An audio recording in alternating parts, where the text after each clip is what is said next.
Habang namimitas ng mga tanim nilang gulay, ay pasipol-sipol pa ang batang si Popoy. Tuwang-tuwa siya dahil doble ang ani nila ngayon kumpara sa mga nakaraang araw. Nakakatatlong basket na siya ng talong at okra, tig-2 basket ng patola at upo, 10 pirasong kalabasa at tig-1 basket ng sitaw at sigarilyas. Bukod pa roon, meron din siyang bunga at talbos ng kamote at ilang pirasong papaya. Bagamat iniisip niya kung paano pagkakasyahin ang lahat ng yun sa kanyang kariton, hindi pa rin maitago ang saya sa mukha niya habang pinagmamasdan ang mga naaning gulay. Aba, ang dami nating ani ngayon, Apo. Epektibong ang pampataba ang ibinigay ni Elias. Abay, ngayon lang tayo nag-ani ng ganito karami. Oo nga po, Lola. Dumoble rin po ang bunga ng mga pananim natin. Ang dami ko na po napitas, pero tignan niyo po, ang dami pa rin pipitasin. Nakakatuwagan tignan na hitik sa bunga itong mga tanim natin, Apo. Abay, nakakatanggal ng pagod. Sulit lahat ng pagod natin at paghihirap. Baka sa ibang araw ko na po pipitasin ng iba, Lola. Masyado na pong marami. Hindi na po magkakasya sa kariton ko. Tsaka baka mahirap na pong itulak. O sige, Popoy. Ikaw na bahala. Kung saka hindi mahihirapan, doon ka. Hindi na muling nagsalita pa si Popoy. Sa halip ay isa-isa niyang binuhat ang mga basket na may laman na gulay at maayos na isinalansan sa kanyang kariton. Ang mga inaning pananim ay dadali niya sa pinakamalapit na palengke para ibenta sa mga nagtitinda ng gulay dahil binibigay niya lang ang mga yon sa mababang halaga. Madalas na pag-agawan ang paninda niya. Kung minsan pa nga, sa daan pa lang ay may mga bumibili na sa kanya. Ang perang kinikita naman niya sa maliit nilang kabuhayan ay siyang ipinangtutustos nila sa mga pang-araw-araw nilang pangangailangan at gamot ng kanyang Lola Ising na siyang tanging kasama niya sa kanyang buhay. Ang matanda ang nag-alaga sa kanya simula nung sanggol pa lamang siya. Ayon sa kanyang lola, 6 na buwan pa lang siya nang maulila siya sa mga magulang. Natuklaw ng ahas ang kanyang tatay habang ito ay nangangahoy at nagpakamatay naman ang kanyang nanay dahil hindi nito matanggap na wala na ang lalaking iniibig nito. Gusto niyang magtanim ng galit sa ginawa ng ina dahil hindi siya nito inalala, pero naisip niyang wala rin namang magbabago kahit na kamuhian pa niya ang kanyang ina.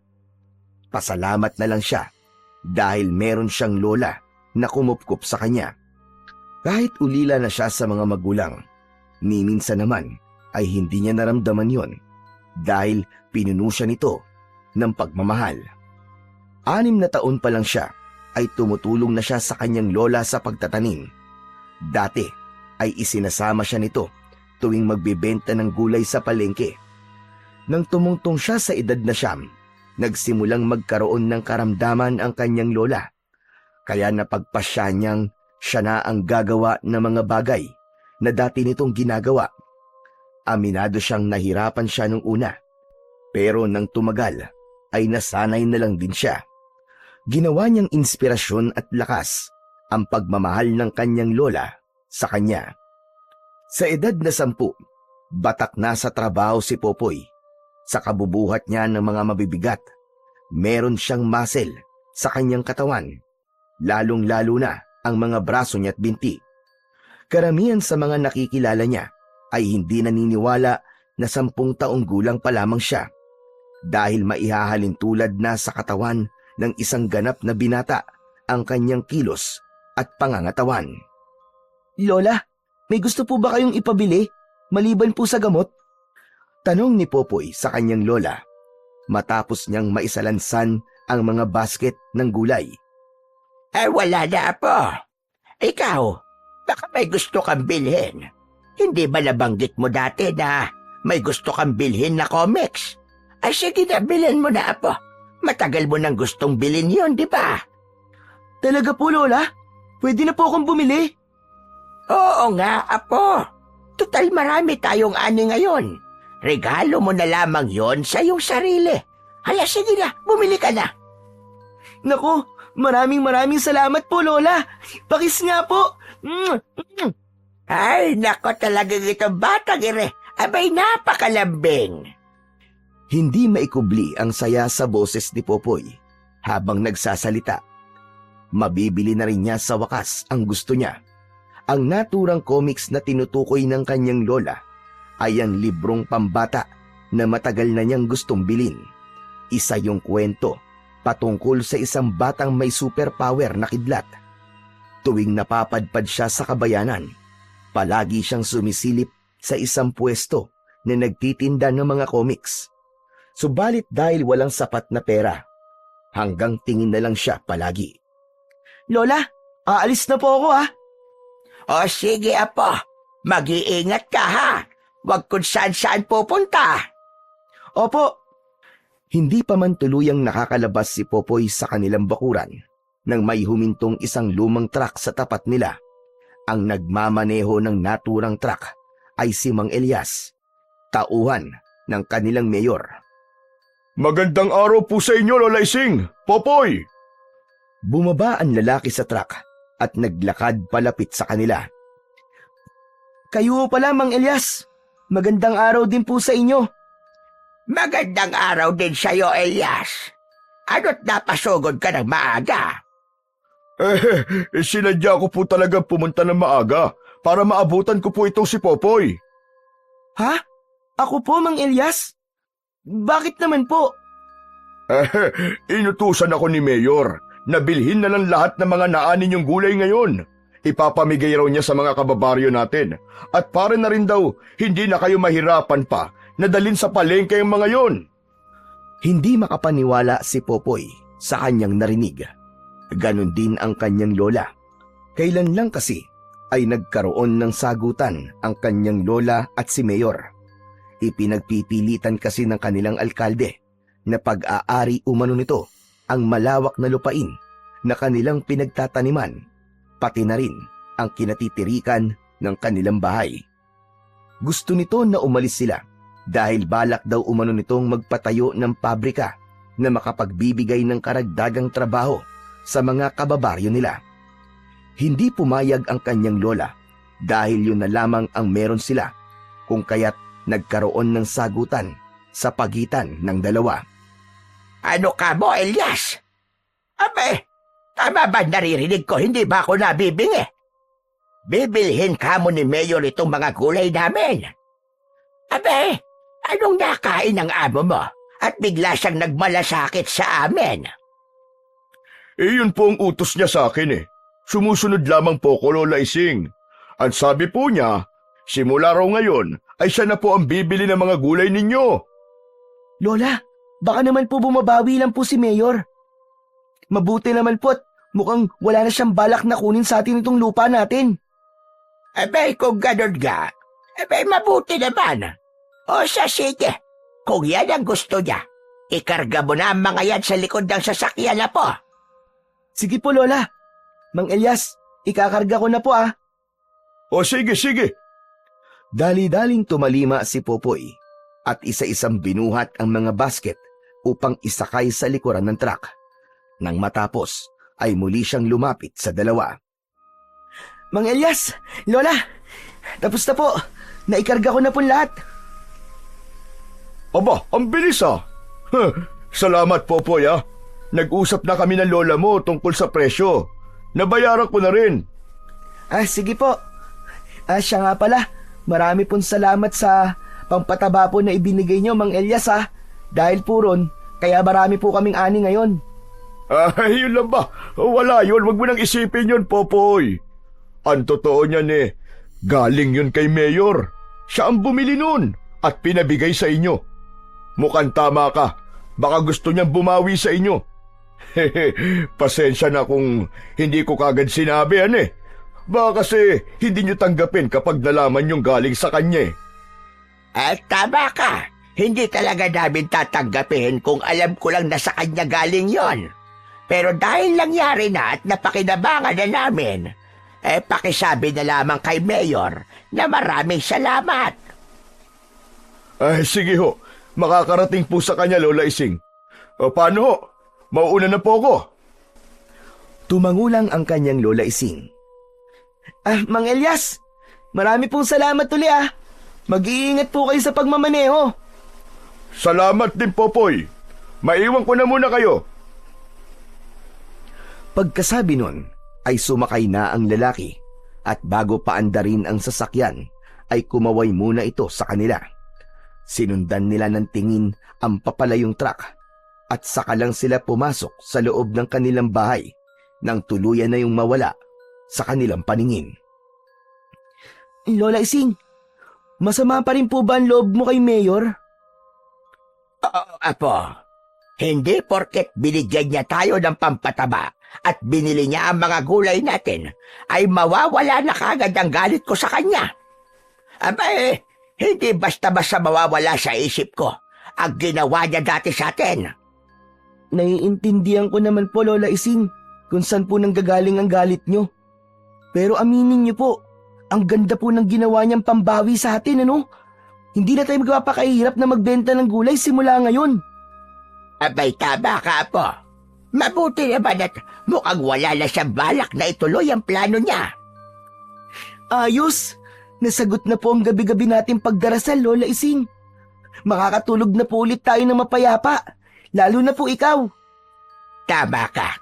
Mapapanatag na rin sa wakas ang loob ko, Apo. Natakot ako na baka makuha sa atin itong lupa na iniwan sa atin ng lolo mo. Ito na lang ang alaala na naiwan niya sa atin. Pero Lola, totoo po ba talaga na pag-aari po ng gobyerno tong lupa natin? Noon na po. Pero sa pagkakaalam ko, ibinigay na ito sa atin ng dating alkalde. Sinabi niya noon na pag-aari na nating mga magsasaka ang kanya-kanyang lupa na sinasaka natin.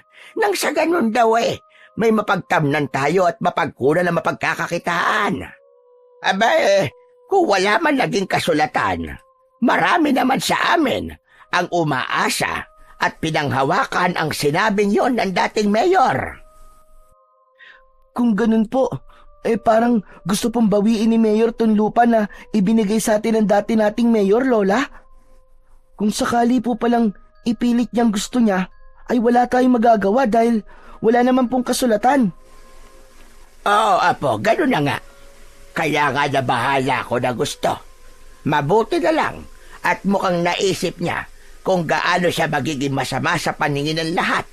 Kaya marahil hindi na niya ipinilit ang kanyang gusto.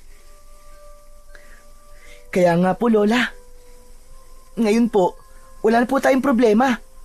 Hindi na po mawawala sa atin itong lupa at hindi na rin po tayo magpapakahirap na magbenta ng mga pananim natin dun po sa palengke. At dahil dyan, Popoy, magbihis ka at may pupuntahan tayo. Dali, magmadali ka, bago pa magbago ang isip ko. Ha? Saan naman po tayo pupunta, Lola? Hindi ba may gusto kang bilhin na comics ka mo? Sasamahan kita, Apo. Dahil sa narinig, nagmamadaling nagtungo sa maliit nilang silid si Popoy at nang lumabas siya ay nakabihis na siya. Makalipas ang ilang sandali ay tinatahak na nila ang daan papuntang bayan. Dahil may kalayuan at ayaw niyang mapagod ang kanyang lola sa paglalakad, sumakay na sila ng tricycle pagdating nila sa paradahan.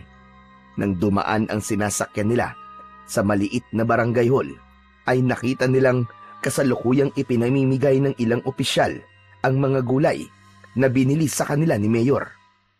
Napuno ng saya ang batang isipan ni Popoy dahil sa isiping sa kanila galing ang mga naturang gulay.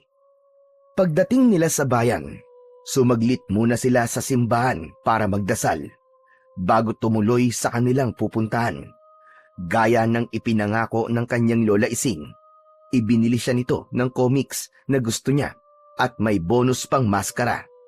Ang naturang maskara ay ang maskarang gamit ng batang bida sa comics na binili niya. Bago sila umuwi, dumaan muna sila ng palengke para bumili ng kalahating kilong karne ng baboy. Lola, magluluto ka po ng sinigang? Oo, apo. Paborito mo yun, hindi ba? Opo, opo. Naku, bigla po tuloy ako nagutom, Lola. Dahil bata, kahit maliit na bagay ay sobrang masaya na si Popoy. Malapit na ang oras ng tanghalian nang makauwi sila. Tinulungan muna ni Popoy ang kanyang lola sa mga gawain bago niya hinarap ang comics na binili nila. Paulit-ulit niya yung binasa hanggang sa tawagin siya ng kanyang lola para mananghalian. Wow! Ang sarap mo talaga magluto ng sinigang, Lola. Habang nagsasalita, ay himas-himas ni Popoy ang kanyang tiyan. Lumobo yun dahil sa rami ng kanyang nakain. Binobola mo na naman akong bata ka. Ang sabihin mo, sadyang matakaw ka lang talaga. Hindi, Lola, hindi po kita binobola. Masarap ka po talagang magluto, lalo na po nitong sinigang. Oo na, sige na. Ikaw talaga bata ka, oo. Kinagabihan, katatapos lang maghapunan ni na Popoy at naghahanda na sila para matulog nang makarinig sila ng sunod-sunod na katok mula sa kanilang pinto. Nagkatinginan muna silang dalawa bago lumapit ang kanyang lola sa pintuan. Sumilip muna si Popoy sa maliit na siwang at nang makita niya na si Mang Elias ang nasa labas, ay saka lang siya sinenyasan ng kanyang lola na buksan ang pinto. Oh, Elias, abay gabi na. Bakit napasugod ka? Nagkukumahog ka pa ata. Abay, meron bang problema? Lola Ising, Popoy, kailangan niyo nang umalis dito ngayon din. Nakita ni Popoy ang pagkunot ng noo ng kanyang lola dahil sa tinurang yun ni Mang Elias. Siya man ay nagtaka rin kung bakit nito yun sinabi. Ano ka mo? Aalis kami. Abay, teka, bakit? Ano ba nangyayari? Kasalukuyan nagkakagulo po ngayon sa barangay. May mga taong sumugod. Galit na galit sila dahil sa nangyari sa mga mahal nila sa buhay. Mas lalong nadagdagan ang tanong sa isip ni Popoy dahil sa kanyang narinig. Hindi niya napigilan ang sarili at sumingit na siya sa usapan. Teka, sandali lang po. Bakit po ba sila nagkakagulo? Ano po bang nangyari sa mga mahal nila sa buhay? At bakit po kailangan naming umalis dito sa pamamahay namin? Popoy, ganito kasi yun. Ilan sa mga kabarangay natin ang nagkaroon ng hindi may paliwanag na sakit matapos nilang kainin ang gulay na galing dito sa inyo. Nawindang si Popoy at ang kanyang lola dahil sa sinabing yun ni Mang Elias. Po? Paano po nangyari yun? Hindi ko rin alam, Popoy. Basta naniniwala sila na dahil dun sa gulay kung kaya't nangyari ang ganun. Kaya ngayon, gusto nilang papanagutin ang may sala. Nakarating na kay Mayor ang nangyari, kaya agad niya akong inutusan na magpunta rito para balaan kayo. Anumang oras, baka sumugod na rito ang mga tao. Nag-aalala si Mayor at baka malagay kayo sa panganib. Abay, bakit kami aalis dito?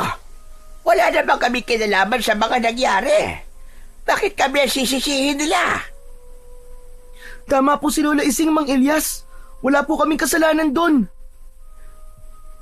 Yun din ang paniniwala ni Mayor. Kaya nga gusto niya na tumakas na kagad kayo bago pa kayo maabutan ng mga tao. Huwag kayong mag-alala. Aayusin niya ang lahat. Kapag ayos na, pwede na kayo bumalik. Sa ngayon kasi, sarado ang isip ng mga tao. At wala silang ibang gustong mangyari kundi ang managot ang pinaniniwalaan nila may kasalanan. Magsasalita pa sanang muli si Popoy, subalit naudlot yun. Dahil may narinig silang kung anong ingay mula sa hindi kalayuan. Bumundol ang kaba sa dibdib niya nang makita ang ilang taong papalapit sa kanilang direksyon.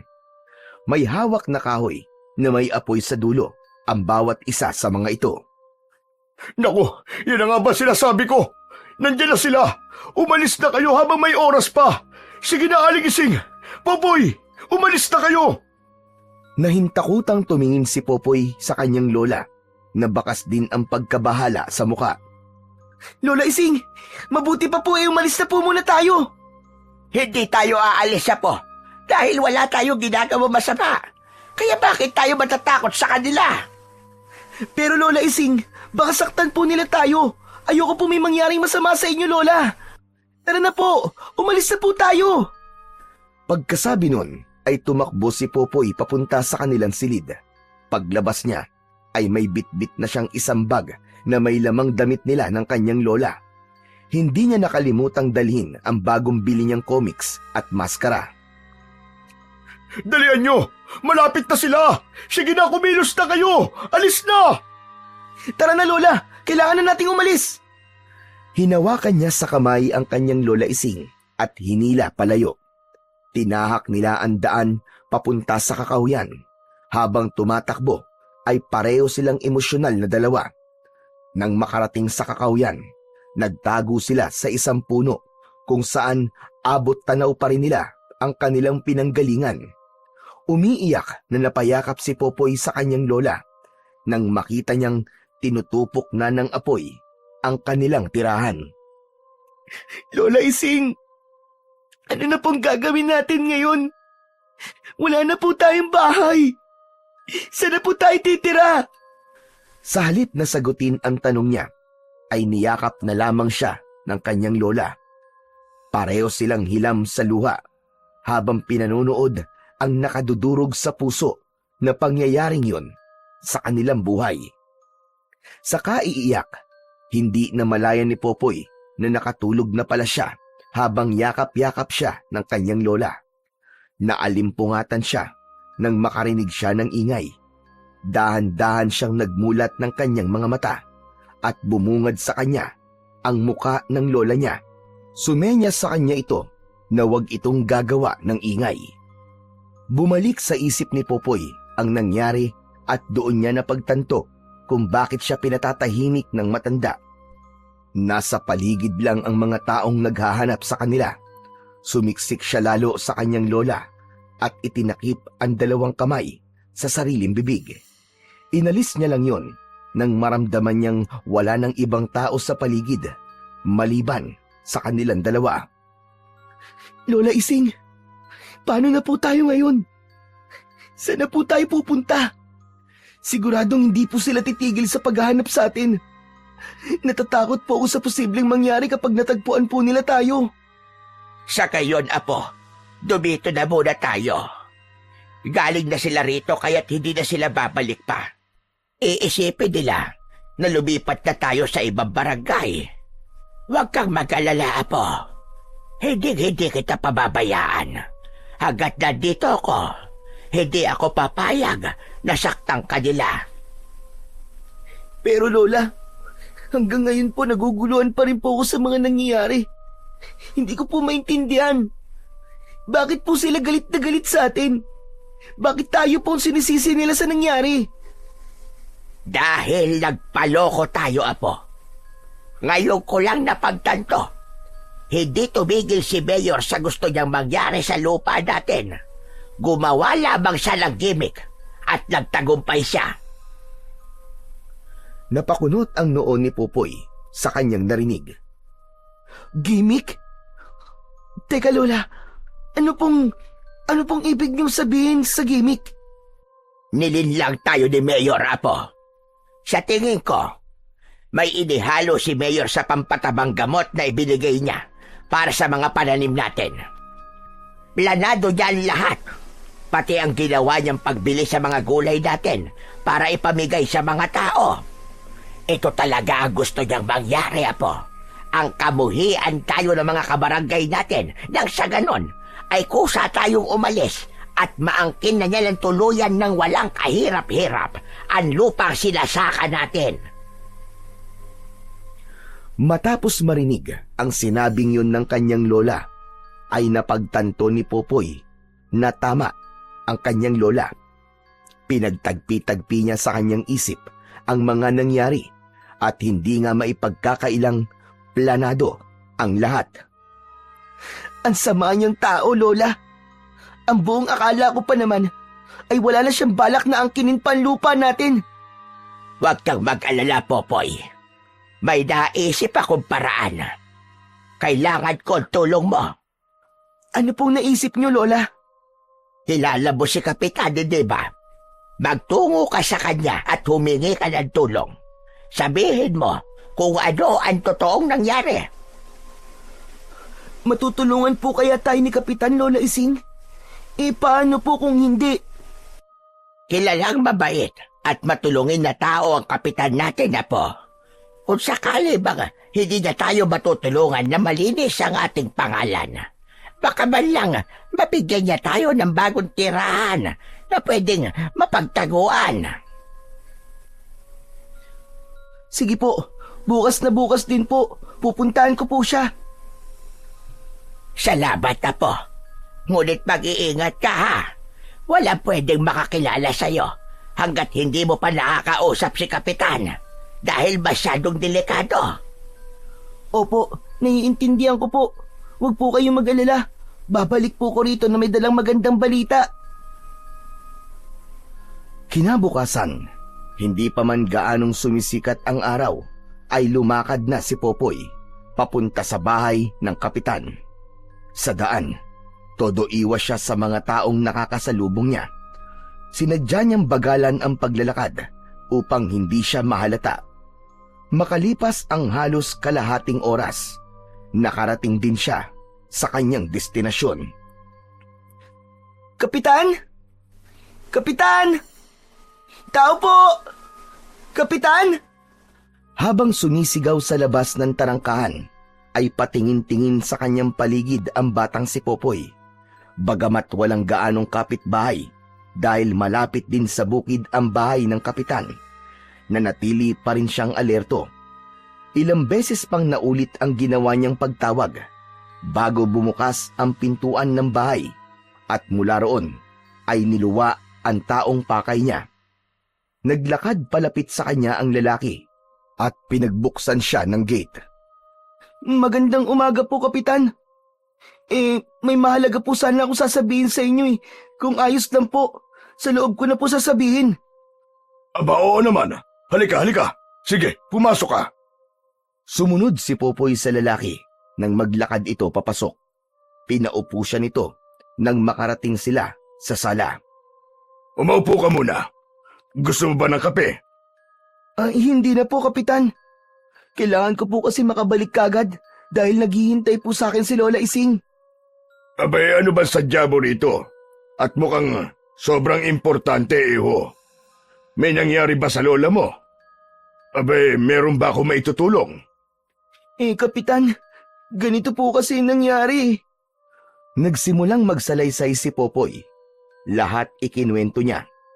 Emosyonal pa siya habang nagsasalita dahil muli na naman bumalik sa isip niya ang mga nangyari kagabi.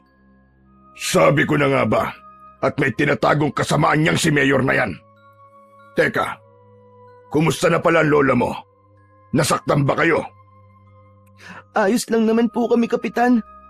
Nagawa po namin makatakas bago pa man po dumating ang mga tao. Sana po matulungan niyo po kami ni Lola.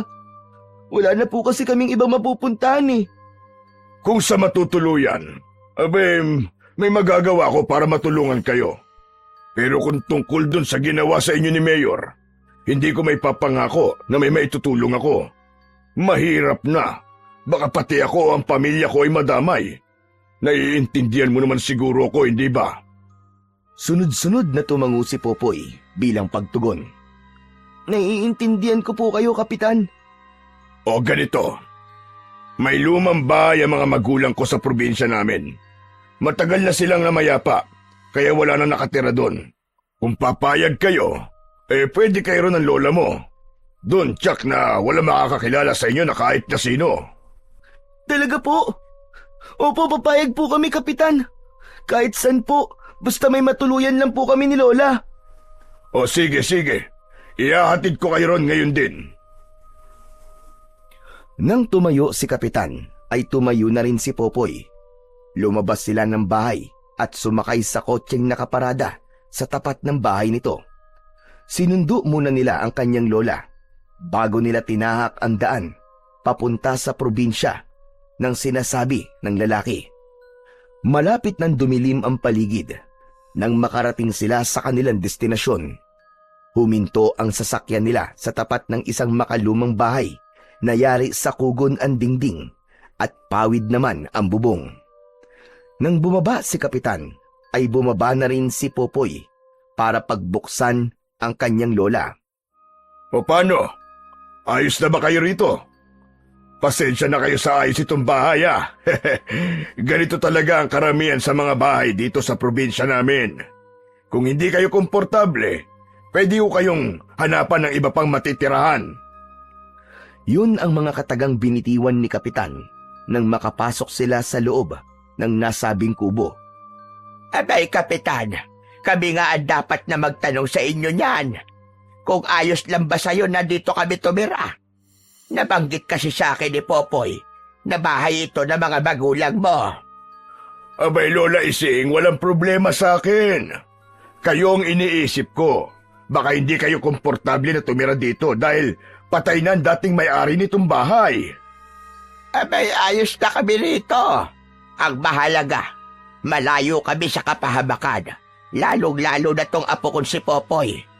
Siya lang naman ang iniisip ko. Abay, kung ako lang, ayokong umalis sa lugar natin. Naikwento nga sa akin ni Popoy ang lahat. Ikinalulungkot ko po nangyari. Pasensya na po kung ito lang po may tutulong ko sa inyo. Abay, Kapitan, malaking bagay na itong ginawa mo para sa amin.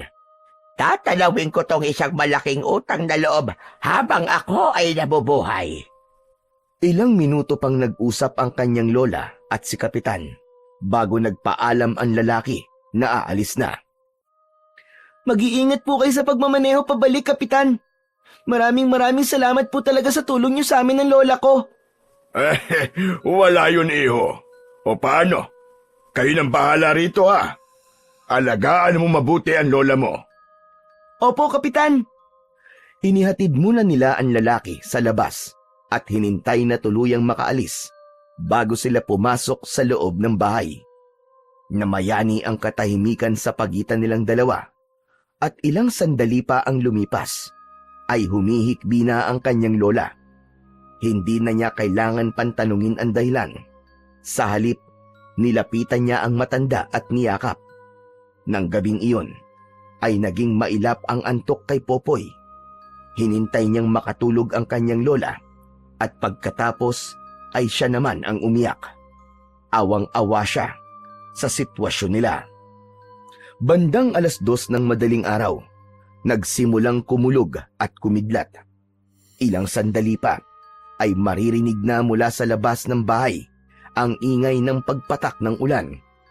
Sa kanyang kinahihigaan, pabiling baliktad si Popoy. Hindi pa rin siya makatulog. Biglang natigilan si Popoy sa gagawin niya sanang pagtagilid dahil tila may kung anong mabigat na bagay ang bumagsak sa kanilang bubong. Inakala niyang guni-guni lang ang lahat nung una. Subalit nang mapansin niyang may naglalakad sa bubungan, ay kagad nang bumundol ang kaba sa kanyang dibdib. Sunod-sunod niyang kinalabit si Lola Ising habang ang atensyon niya ay nasa itaas. Nang magising ang matanda, ay nagtataka siya nitong tinignan. Hindi siya nagsalita. Sinenyasan niya lang ang kanyang lola na tumingin sa bubong. Katulad ng naging reaksyon niya, halatang natakot din ito matapos malaman ang kasalukuyang nangyayari. Sabay silang napalingon sa bintana nang biglang bumukasyon ay bumungad sa kanila ang isang matanda na may nakakatakot na itsura. Kulubot ang balat nito sa muka, nakausli ang matutulis na mga ngipin at nakaunat pareho ang naaagnas na nitong mga braso. Atras na po! Atras! Hinawakan siya ng kanyang lola sa kamay at hinila siya palabas ng silid. Pagdating sa pintuan, pareho silang natigilan ng pagbukas nila ay bumulaga sa kanila ang isang matandang lalaki. Higit na mas nakakatakot ang itsura nito kaysa sa matandang babae na nakita nila kanina dahil halos buong mukha nito ay naaagnas na. Napayakap si Popoy sa bewang ng kanyang lola at sabay silang napaatras nang magsimulang humakbang palapit sa kanila ang matandang lalaki. Huminto lang sila sa pag-atras nang mapagitnaan sila ng dalawang matanda. Naging mabilis ang mga sumunod na nangyari. Namalaya na lang ni Popoy na nakatumba na siya sa papag na sahig at nakikipagtagisan ng lakas sa matandang babae na bigla na lamang sumunggab sa kanya. Habang pilit na nilalabanan ang matanda para wag siya nitong masakmal, ay nakatuon ang atensyon niya sa kanyang lola na kasalukuyan ding inaatake ng matandang lalaki. Lola! Lola Ising! Nanlaki ang mga mata ni Popoy nang makita niyang sinakmal nito ang leeg ng lola niya. Upang makawala sa matandang babae, hinawakan niya ang gilid ng ulo nito at inuntog sa haligi, saka siya tumayo. Gamit ang kahoy na pangtungkod sa bintana, lumapit siya sa matandang lalaki at hinampas ito sa ulo ng paulit-ulit. Tumakas ka na, Apo! Iwan mo na ako rito! Tumakas ka na! Habang nagsasalita, ay bumubulwak ang dugo nito mula sa bibig. Ayaw pa rin itong bitiwan ng aswang kahit paulit-ulit niyang pinapalo ng kahoy ang ulo ng aswang. Hayop ka! Bitiwan mo ang lola ko! Bitiwan mo ang lola ko! Pumwesto si Popoy sa likuran ng aswang at ipinulupot niya ang isa niyang braso sa leeg nito. Nagpumiglas ang aswang at sinubukang makawala sa pagkakasakal niya. Wala na sana siyang balak na bitiwan ang leeg nito, subalit biglang may sumunggab sa kanya mula sa likuran, dahilan para makabitaw siya. Halos mawalan siya ng ulirat dahil sa tindi ng sakit na nararamdaman niya ng mga oras na yon. Ramdam niya ang pagbaon ng matutulis na ngipin ng matandang babae sa kanyang balikat. Sa kabila ng nararamdaman sakit, sinikap pa ring manlaban ni Popoy nang makita niyang muli na namang sinakmal ng matandang lalaki ang kanyang lola. Tumakas ka na, iho! Iligtas mo na ang iyong sarili! Tumakas ka na! Habang sinasabi yon, ay rinig niya na may halo ng pagmamakaawa sa boses ng kanyang lola. Lola Ising! Babalik po ako! Hihingi po ako ng tulong! Babalikan ko po kayo! Pagkasabi nun, ay tumakbo siya palabas at walang direksyon na tumakbo. Hindi pa man gaanong nakakalayo, ay nakita niyang hinahabol siya ng matandang lalaki. Kung saan-saan sumuot si Popoy, habang palingon-lingon sa paligid, umaasa siyang may bahay siyang makikita na pwede niyang hingan ng tulong. Sa kakatakbo, bigla siyang nahulog sa isang matarik na daan. Gumulong siya paibaba at hindi niya mabilang kung ilang beses siyang nauntog at natusok ng matutulis na sanga. Makalipas ang ilang minutong paggulong sa ilalim ng isang malaking puno siya bumagsak. Walang ibang nararamdaman si Popoy ng mga sandaling yun, kundi puro sakit. Halos lahat ng parte ng katawan niya ay merong sugat at galos. At dahil sa hindi mabilang na pagkakauntog, duguan na ang kanyang muka. Dahil sa dugong pumapatak mula sa mga natamo niyang sugat sa ulo, ipinikit niya ang naniningkit niyang mga mata nang makita niyang saglit na kumislap ang kalangitan. Hudyat yon, nakikidlat anumang segundo. Ang sumunod na nangyari ay nagmistulang kidlat sa bilis. Pagdilat niya ng kanyang mga mata, ay sumalubong sa kanya ang malakas na boltahe ng dagitab o kidlat. Bago tuluyang magdilim ang paningin niya, ay naramdaman ni Popoy na umuusok ang kanyang buong katawan at hindi siya makagalaw. Makalipas ang 2 linggo, nagising si Popoy sa hindi pamilyar na silid. Wala na siyang nararamdamang anumang sakit sa katawan, subalit ramdam niyang merong kakaiba sa kanya. Bumangon siya mula sa pagkakahiga at inilibot ang paningin sa kabuuan ng silid. Tumuon ang atensyon niya sa isang mesa na puno ng samot-saring bagay na nakalagay sa ibabaw nun. May mga garapon na ang laman ay dahon at ugat. May mga kandilang nakasindi, patong-patong na libro, maliit at malalaking santo, at marami pang iba. Gising ka na pala, iho! Dumako ang tingin ni Popoy sa isang matandang lalaki nakakapasok lang. Teka, nasan po ako? Sino po kayo? Lumapit sa kanya ang matanda at pinulsuan siya. Sunod nitong sinipat ang mga mata niya. Nang matapos ay saka lang nito sinagot ang tanong niya. Tawagin mo na lamang akong Lolo Pedring. Nakita kita sa kakauyan, kaya dinala kita rito. Kumusta ang pakiramdam mo? May masakit pa ba sa'yo? Napakunot noo si Popoy sa kanyang narinig. Ano po bang nangyari? Wala po akong maalala. Ano ka mo? Wala kang maalala? Na kahit na ano? Sunod-sunod na umiling si Popoy bilang sagot sa matanda. Hindi mo rin ba matandaan kung ano ang iyong pangalan? Hindi po. Wala po akong maalala. Ano po bang nangyari? Hindi ko rin alam, iho. Katulad na sinabi ko, nakita lang kita sa kakauyan.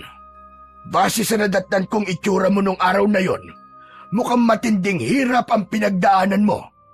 Nakakabilib nga na gumaling ka kagad at nagkamalay lamang sa loob ng 2 linggo. Dahil ang inaasahan ko, aabuti ng 1 buwan bago gumaling ang mga tinamumusugat. Kung ganun po, hindi po tayo magkaano-ano. Pasensya na po ah. Wala po talaga akong matandaan eh. Kung wala ka talagang maalala, hayaan mo na muna. Huwag mong pilitin ang sarili mo. Pansamantala lang naman siguro yung pagkakalimot mo. Kusa din babalik yan kapag nagtagal. Sana po bumalik na po kagad ang mga alaala ko. Baka may mga magulang po ako na naghihintay sa akin. Baka nag-aalala na po sila. Huwag ka mag-alala, iyo. Babalik din yan. Hintayin mo lang. Dahil kapag pinilit mo ang sarili mo na alalahanin ang lahat, sasakit lamang ang ulo mo. Kapag nagkataon, baka mas lalo ka lang mahirapan na maalala ang lahat. Magsasalita pa sanang muli si Popoy, subalit naudlot yun dahil may narinig siyang pagsigaw mula sa labas. May tumatawag sa pangalan ng matanda. Bahagyang sumilip si Popoy sa bintana at may nakita siyang 3 tao na papalapit. 2 babae at 1 lalaki. Napuno ng pagtataka ang kanyang muka nang mapansin niyang nakatali ang mga kamay ng isa sa 2 babae. Sino po sila? Sina Victor at Criselda. Yang dalagitang kasama nila ay ang anak nilang si Helen. Nandito na naman sila para magpagamot. Nang lumabas ang matanda, ay sumunod siya rito.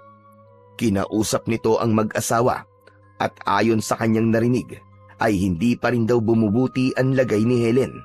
Nang pumasok ang mga ito sa loob, ay nakatingin lang sa kanila si Popoy, partikular sa dalagitang tila wala sa sarili. Napaigtad siya nang biglang humarap sa kanya ang babae. Nanlilisik ang mga mata nito habang nakangisi.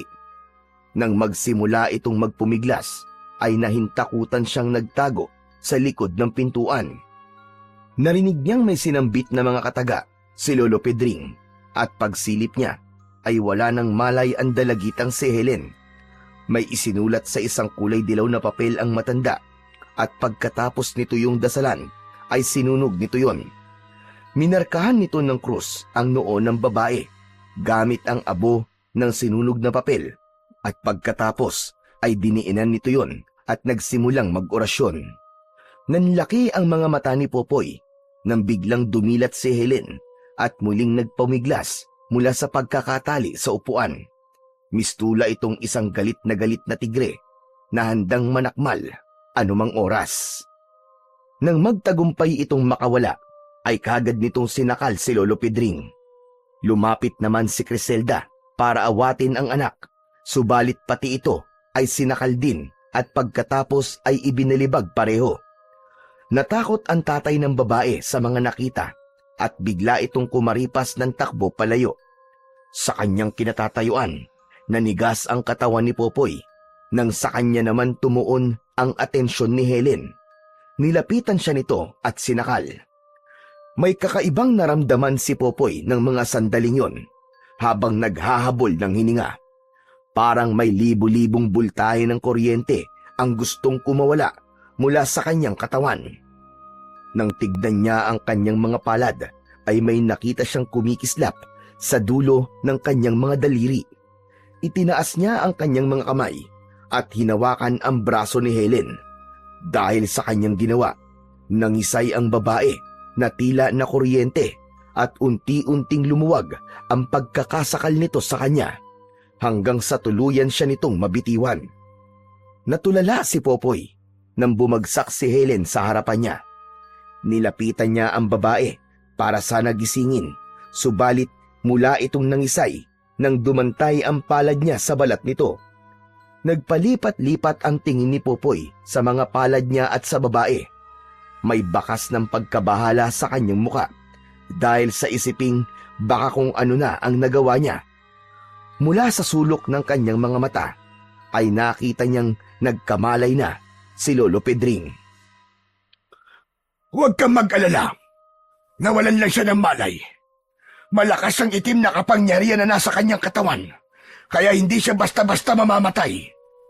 Tumingin si Popoy sa matanda at ipinakita ang kanyang mga kamay.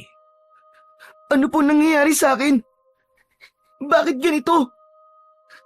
Parang may kuryente po mga palad ko. Wala ka ba talagang naaalala sa mga nangyari sa'yo?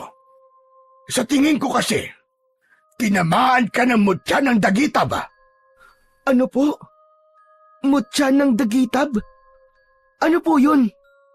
Dagitab, kidlat. Ang mutya ng dagitab o kidlat ay isang uri ng kapangyarihan na makukuha kapag tinamaan ka ng kidlat. Subalit, bibihira lamang ang nakakaligtas sa mga ganong uri ng pangyayari. Himala kung may tituring ang nangyari sa'yo. Ano po? Teka, naguguluhan po ako. Wala po akong maintindihan. Hindi ito ang tamang oras para ipaliwanag ko sa iyo ang lahat. Ang mabuti pa, paypayan mo si Criselda at bubuhatin ko naman itong si Helen papunta sa silid. Kailangan kong maitali ang mga kamay niya at paa at nang sa ganon ay hindi siya muling makawala. Sinunod ni Popoy ang sinabi ng matanda. Nilapitan niya si Criselda at pinaypayan. Nang magkamalay, ay kagad nitong hinanap ang anak. Inalalayan niya ang babae na makatayo at sabay silang nagtungo sa silid kung saan naabutan nilang ginagamot na ni Lolo Pedring si Helen. Nanatili silang nakatayo sa may pintuan at pinanood ang ginagawa ng matanda. Muli na namang nasaksihan ni Popoy kung paano nagpumiglas si Helen nang magsimulang magbanggit ng dasal si Lolo Pedring. Nagtagal ng ilang minuto ang pagwawala nito bago nawalan ng malay. Nang muling magkamalay, kalmado na ang mukha nito at wala na ang nakakatakot na boses. Kaagad na nilapitan ni Criselda ang anak at niyakap. Hindi pwedeng palagi na lamang ganito, Criselda. Sinabi ko na sa iyo nung una pa lang kung ano ang magiging dulot nito. Kailangan mo nang magdesisyon bago pa sumapit ang kabilugan ng buwan. Bagamat nagtataka si Popoy sa sinabing yon ni Lolo Pedring kay Criselda, ay nanatili lang siyang nakamasid hanggang sa tuluyang umalis ang mag-ina. Kinagabihan ng araw na yon, kakatapos lang nilang maghapunan nang tawagin siya ni Lolo Pedring. Hinawakan nito ang dalawa niyang kamay at tinignan. Iho, masyadong malakas ang kapangyarihang nananalaytay sa mga ugat mo. Maaari kang makapanakit ng hindi sinasadya kapag hindi mo ito nagawang kontrolin. Ang mutya ng dagitab ang pinakamakapangyarihan sa lahat ng mga mutya. Wala pa akong nabalitaang may nabuhay matapos na tamaan ito. Sa nakikita ko sa iyo ngayon, ang mutya mismo ang may gusto na mapasayo siya. Kaya ka nakaligtas. Pero Lolo, may paraan po ba para maalis po sa katawan ko ang mutya na ito? Halatang natigilan ang matanda sa sinabing yon ni Popoy. Bakit mo naman naitanong? Ayaw mo bang magkaroon ng ganyang kalakas na kapangyarihan? Sabi niyo po kasi na posible po makapanakit po ako ng iba kapag hindi ko po nagawa tong kontrolin eh. Ayoko po mangyari ulit yung kanina. Natakot po ako. Akala ko nga po napatay ko na po yung babae. Marahil naramdaman ng mutya na nasa panganib ka, kaya kusang lumabas ang kapangyarihan nito sa katawan mo. Obligasyon ng kahit na anong mutya na protektahan mula sa panganib ang sino mang nangangalaga sa kanila. Ngunit ganun pa man, dapat matuto ka pa rin kontrolin ang kapangyarihan mo na yan. Dapat alam mo kung kailan kailangan at hindi kailangang ilabas ang kapangyarihang nasa loob ng iyong katawan. Lolo, ano po ba dapat kong gawin? Unang-una sa lahat, dapat marunong kang kontrolin ang emosyon mo. Sa ganoong paraan, magiging madali para sa'yo na kontrolin ang kapangyarihan taglay ng mutya. Kaya mo bang ilabas ngayon ang kapangyarihan mo? Hindi ko po alam kung paano ko po mailalabas eh. Sinubukang ibukas sara ni Popoy ang kanyang mga palad, subalit walang bultahe na lumabas. Kung ano-ano pang ang paraan ang sinubukan niya, subalit bigo siyang mapalabas ang kapangyarihan ng mutya. Ganito, meron akong ideya. Tignan natin kung gagana. Pagkasabi nun ng matanda, ay dinampot nito ang isang mahabang kahoy at akmang ihahambalos sana nito yon sa kanya. Subalit naging mabilis ang reaksyon ng kanyang katawan. Sinangga ng isa niyang kamay ang kahoy at ang isa naman niyang kamay ay kusang dumapo sa dibdib ni Lolo Pedring. Dahilan para tumalsik ang matanda. Lalapitan niya sana ito para tulungang makatayo. Subalit kusa rin siyang napahinto nang mapansin niyang may bultahe na naman na lumabas sa kanyang mga kamay. Tiyak niyang mangyayari sa matanda ang nangyari kanina sa babae sa oras na hawakan niya ito. Naku, ito na nga ba yung sinasabi ko eh. Ayos lang po ba kayo? Pasensya na po. Hindi ko po sinasadya. Tumayo muna si Lolo Pedring bago sumagot. Huwag kang mag-alala. Ayos lang ako. Tama nga ako. Kusan lalabas ang iyong kapangyarihan sa oras na maramdaman ng mutya na nasa panganib ka. Pero Lo, paano ko po may tatago ulit ito? Kanina po kasi, kusa lang po siya nawala eh. Sige, subukan natin ito. Subukan mong pakiramdaman ng iyong sarili. Ikalma mo ang iyong isipan. Iparamdam mo sa mutya na panatag ka. Sinunod ni Popoy ang sinabi ni Lolo Pedring. Pumikit siya at pinakiramdaman ang sarili. Makalipas ang ilang segundo, naramdaman niyang nagtagumpay siya sa nais niyang gawin. Pagdilat niya ng mga mata, ay wala na ang bultahe ng dagitab sa mga kamay niya. Nagawa mo ng walang kahirap-hirap. Sa tingin ko, magkakasundo kayo ng iyong mutya. Sana, gamitin mo yan sa mabuting paraan. Huwag mong abusuin ang kapangyarihang pinagkaloob sa'yo. Sa totoo lang po, hindi ko naman po ito kailangan eh. Ang gusto ko lang po ay bumalik na po ang alaala ko para malaman ko po kung saan po ako uuwi. Baka hinahanap na po ako sa amin eh. Hindi pa kita ganong kilala.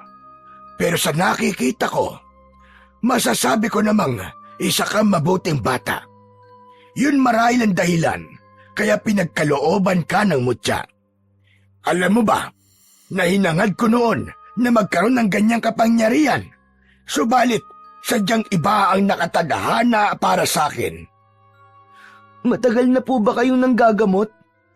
Abay oo, ilang dekada na iyo. Angkan kami ng mga albularyo. Kilala ang pamilya namin sa kahit saang karatig lugar sa larangan ng panggagamot.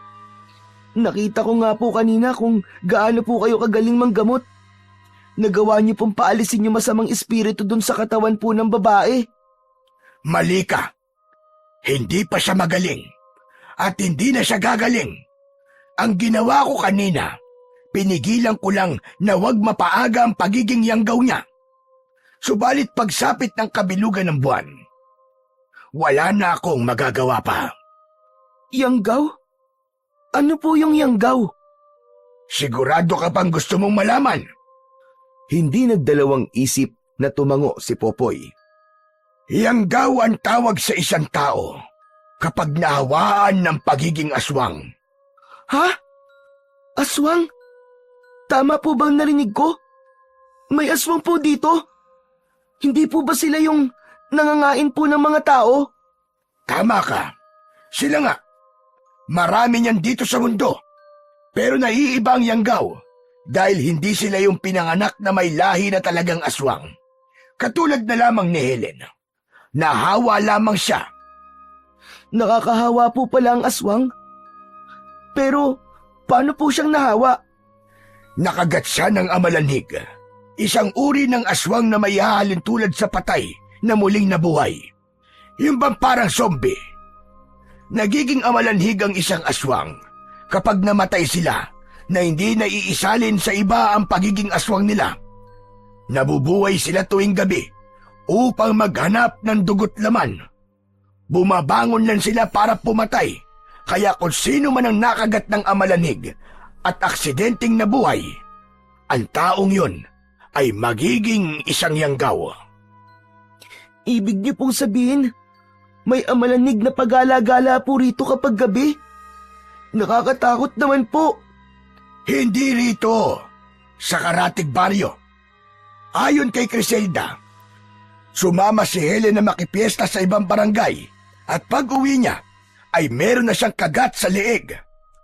Wala na po bang pag-asa na gumaling po si Ate Helen?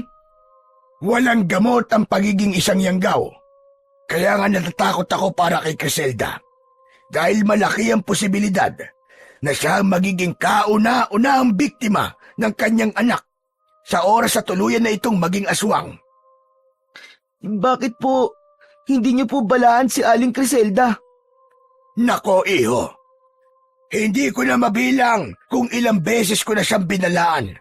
Ang sabi niya, sinusulit niya lang ang panahon na hindi pa tuluyang nagiging aswang ang kanyang anak. Nangako siya sa akin na siya mismo ang papatay kay Helen sa oras na dumating na ang tamang oras. Hindi maiwasang makaramdam ng awa si Popoy para sa mag-ina dahil sa sinabing yon ni Lolo Pedring. Ay siya, malalim na pala ang gabi. Hindi ka pa ba inaantok, iho? Hindi pa po eh. Kung gano'n ay mauuna na ako sa'yo. Ay, kanina pa ako inaantok. Pinipigilan ko lamang. Sige po, susunod na po ako maya-maya. Nang maiwang mag-isa sa balkonahe ng kanilang kubo, ay tumingin si Popoy sa mabituing langit. Habang nakatingala, biglang bumigat ang kanyang pakiramdam sa hindi maipaliwanag na dahilan. Parang may kung anong kirot siyang nararamdaman mula sa kaibuturan ng kanyang puso. Dahil doon, napagdesisyonan ni Popoy na pumasok na lamang sa loob. Nahiga siya sa tabi ng matanda at pilit na iwinaglit ang nararamdamang lungkot. 3 araw ang mabilis na lumipas, subalit wala pa ring maalala si Popoy sa kanyang mga nakaraan. Habang nananatili sa bahay ni Lolo Pedring, ay tinutulungan niya ang matanda sa mga gawain nito, puwera na lamang sa panggagamot. Isang hapon, isinama siya nito sa lugar kung saan siya nito natagpuan at baka sakali raw na makatulong yon para bumalik ang kanyang alaala.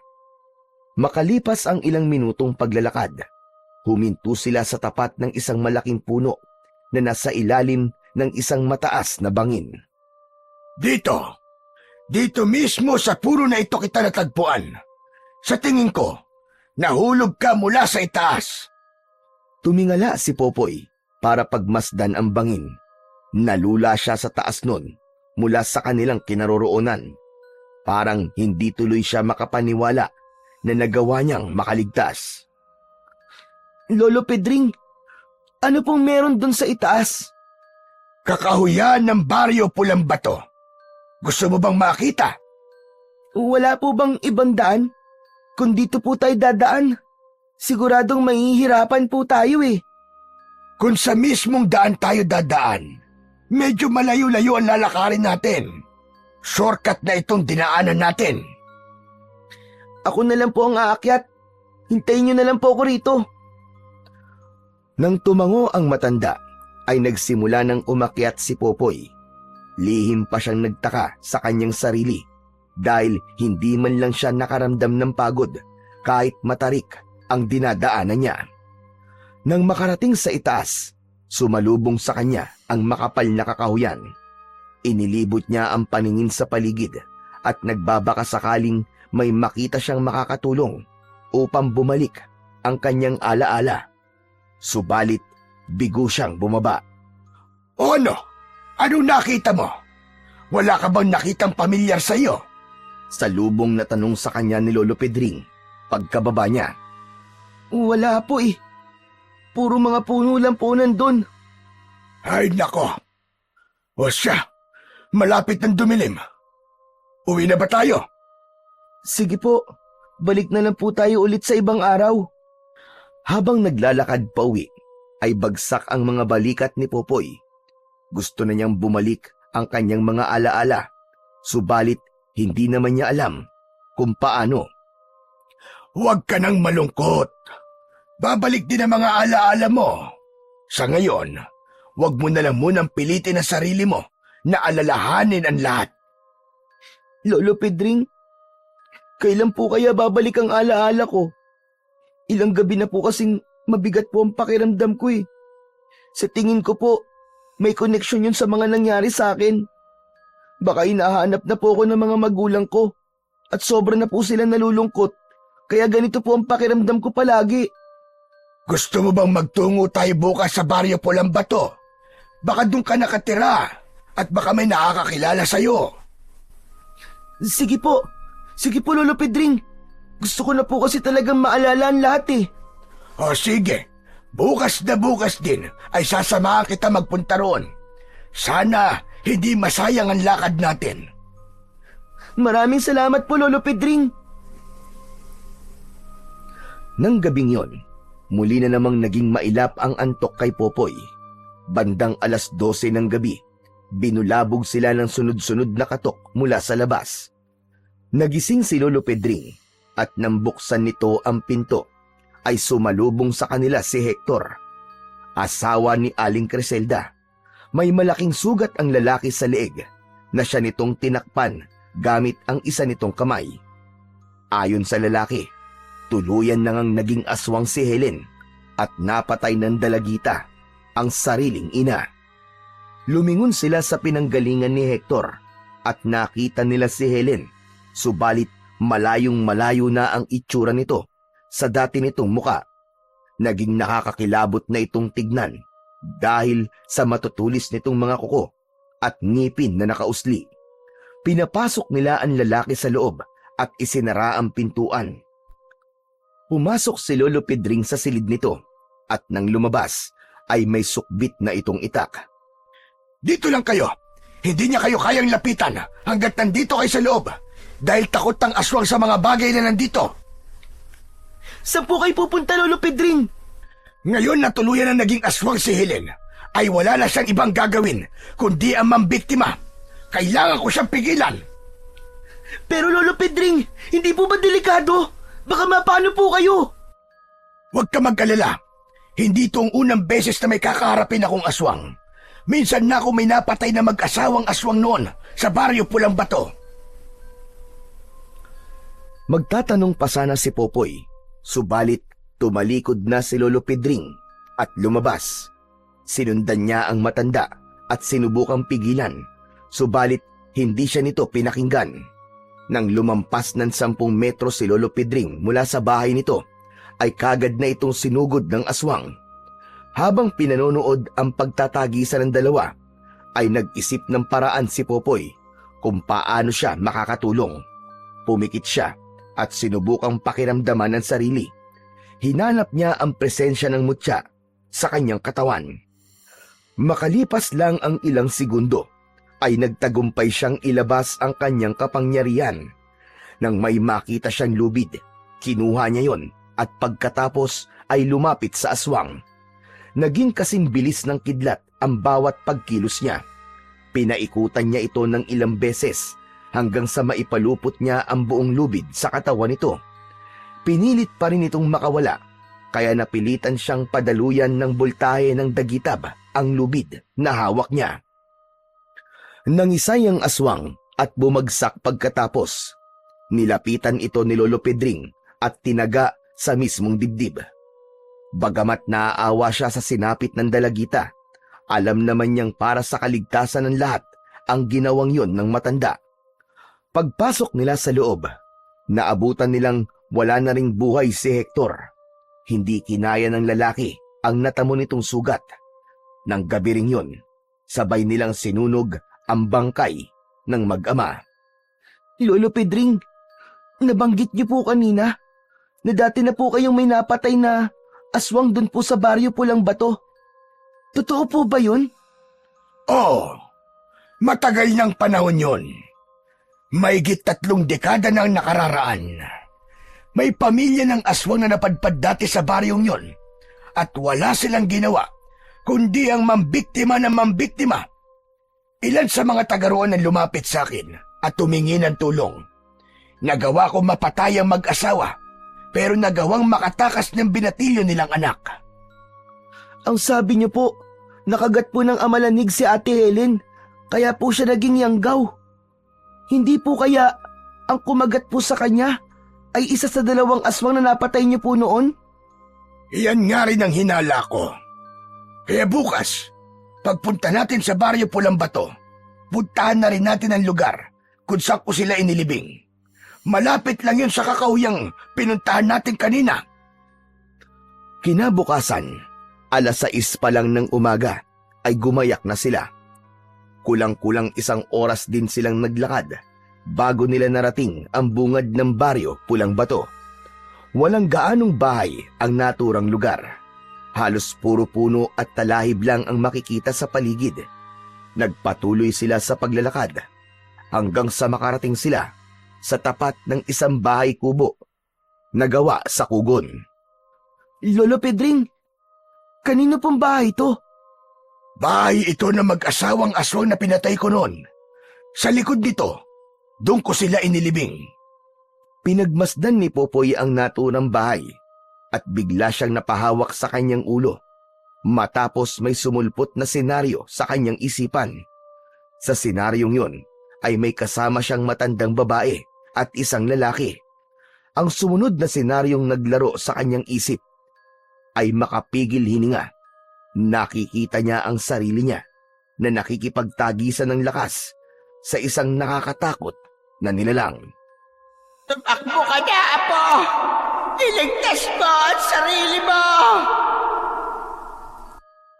Tuluyan nang napaluhod si Popoy nang umalingaw-ngaw sa isip niya ang boses na yun ng isang matandang babae na kasama niya. Bigla ang pag-atake sa kanya ng realidad matapos niyang mapagtanto na tuluyan ng bumalik ang kanyang alaala. Lola! Lola Ising! Tumayo siya at tumakbo palapit sa bahay na yon. Habang kinakalampag niya ang pintuan, ay wala siyang tigil sa pagtawag ng kanyang lola. Nang hindi niya yun mabuksan, ay sa bintana naman siya lumapit. Nagtagumpay siyang makapasok matapos niyang dumaan sa bintana. Lola! Lola Ising! Lola! Inilibot ni Popoy ang tingin sa paligid. Malinis yun at walang kahit na anong bakas ng may nangyaring hindi maganda sa loob nun. Lumapit siya sa pintuan at binuksan yun. Sumalubong sa kanya ang nagtatakang tingin ni Lolo Pedring. Sinong lola ang tinatawag mo? Huwag mo sabihing may naaalala ka na. Lolo Pedring, si Lola Ising po. Kasama ko po siya nagpunta rito noon. Galing po kami sa ibang probinsya. Dito po kami dinala ni Kapitan. Nung humingi po kami ng tulong sa kanya dahil nawalan po kami ng tirahan. Iniwan ko siya nung gabing may umatake sa amin. Ang sabi ko po sa kanya, hihingi lang po ako ng tulong. Pero hindi na po ako nakabalik dahil nahulog po ako sa bangin. Tapos tinamaan po ako ng kidlat. Habang nagsasalita, ay nangilid ang mga luha ni Popoy. Sandali lang. Sinong kapitan ang tinutukoy mo nagdala sa inyo rito? Si Kapitan Dante po. Kapitan po siya sa baryo namin sa probinsya. Ang sabi niya po, bahay daw po to ng mga magulang niya. Kusang natigilan sa pagsasalita si Popoy matapos niyang mapagtanto ang isang bagay. Teka, Lolo Pedring, hindi po ba? Ang sabi niyo po, ito po ang bahay ng mag-asawang aswang na pinatay niyo? Ibig sabihin, yung dalawang matanda po na umatake sa amin ni Lola nung gabing yun, mga amalanyig po sila. Halika sa likod. May aalamin tayo. Nagtungo sila sa likod ng bahay at lumapit sa sagingan na naroroon. Lolo Pedring, ibig sabihin, dito niyo po sila inilibing? Oo, tama ka. Pero hindi yan ang dahilan kung bakit kita niyaya rito. Tignan mong mabuti ang lupa. Suriin mo. May napapansin ka bang kakaiba? Dahil sa sinabing yon ng matanda, sinipat na mabuti ni Popoy ang lupa sa tabi ng pinaglibingan nito sa mga aswang. Natigilan siya nang mapansin niyang may kakaiba roon. Lolo Pedring, parang bagong bungkal ang lupa rito. Parang may nagukay para maglibing.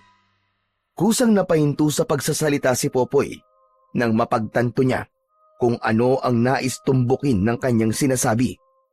Dahil doon, biglang bumundol ang kaba sa kanyang dibdib.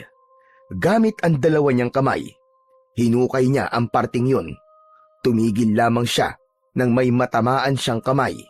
Nakaramdam siya ng panghihina matapos niyang makilala kung kaninong kamay yun. Nagpatuloy siya sa paghukay hanggang sa tuluyang tumambad sa kanyang paningin ang kabuang itsura ng taong nakalibing doon. Kalunos-lunos ang itsura nito at halos hindi na niya mamukaan. Sa kabila ng masangsang na amoy na sumalubong sa kanya, ay nilapitan pa rin niya yon at niyakap. Lola! Ako to, Lola! Nandito na po ako! Lola! Lola! Hindi magkandamayaw sa pag-iyak si Popoy habang yakap-yakap ang bangkay ng kanyang lola. Nakadagdag sa sakit na nararamdaman niya ang isiping para niya na rin itong inabandona dahil hindi niya nagawang makabalik kagad. Patawarin niyo ako, Lola! Patawarin niyo po ako! Hindi po dapat kita iniwan noon! Patawarin niyo po ako, Lola! Nagtagal ng ilang minuto ang pag-iyak ni Popoy bago humupa ang kanyang emosyon. Inalis niya ang katawan ng lola niya sa hukay na yon at napagdesisyonan niyang sunugin na lang, ayon na rin sa suwestyon ni Lolo Pedring. Habang pinapanood na unti-unting tinutupok ng apoy ang matanda, ay muli na naman siyang napaiyak. Naiintindihan niya na ngayon kung bakit mabigat ang pakiramdam niya nitong mga nakaraan. Dahil alam pala ng puso niya kung ano ang nangyari. Ang buong akala pa naman niya ay meron pa siyang pamilyang uuwian sa oras na bumalik ang kanyang alaala. Akala niya merong naghihintay sa kanya, ngunit akala niya lang ang lahat. Gusto mo bang dito na muna tayo hanggang sa gumabi? Tiyak na babangon ng mga yan. Mamaya, lalo na't kabilugan ng buwan. Ang tinutukoy ni Lolo Pedring ay ang dalawang aswang.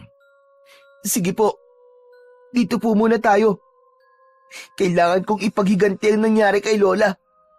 Pagbabayarin ko sila sa ginawa nila sa lola ko. Habang nagsasalita, ay nagpupuyos sa galit si Popoy. Tila naman naramdaman ng langit ang kanyang hinagpis dahil biglang kumidlat ng sunod-sunod.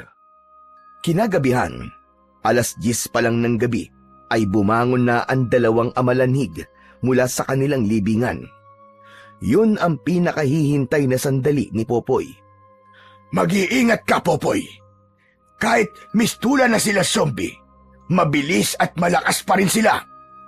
Sa halip na magsalita, ay tinignan lang ni Popoy ang kanyang mga palad at pagkatapos ay naglabas siya ng kapangyarihan niyang kidlat mula sa mga yun. Pumasok sa isip niya na magkaroon ng sandata at kagad na lumikha ng isang nagliliwanag na sibat ang dagitab na lumabas sa kanyang kamay. Lihim siyang napahanga sa kakayahang taglay ng mutya na nananalaytay sa kanyang katawan. Pinaglaruan niya sa kanyang mga kamay ang sibat na hawak na animo ay isa yung baton. Hindi na hinintay ni Popoy na pasukin pa sila ng dalawang aswang. Siya na mismo ang lumabas para salubungin ang mga ito. Nang makita siya ng lalaking amalanhig, ay kagad siya nitong sinugod.